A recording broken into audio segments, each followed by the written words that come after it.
Guys, welcome to my YouTube channel. In this video I will tell you about how to change the Xbox display setting on X and S. Step 1. First of all, open the settings on your Xbox Series X and S. Select General and choose TV and Display options. Step 2. Under Setup, you should find an option to check the capabilities of your TV. This will tell you the supported resolution and frame per second. Step 3. Now go back and select Resolution, where you will find 4 possible options depending on your display: 720p, 1080p, 1440p and 4K Ultra HD.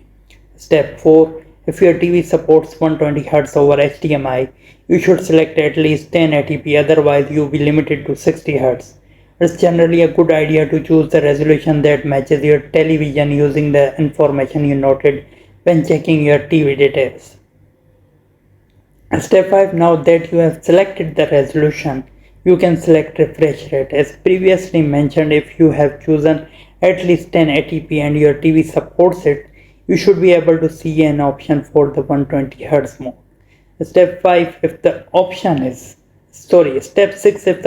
is present, select 120Hz when playing supportive games. Your TV should output at 120 fps, but you may need to make tweaks within the game. Hope this guide will help you. Please leave a like and subscribe this channel for more videos like this. Thank you.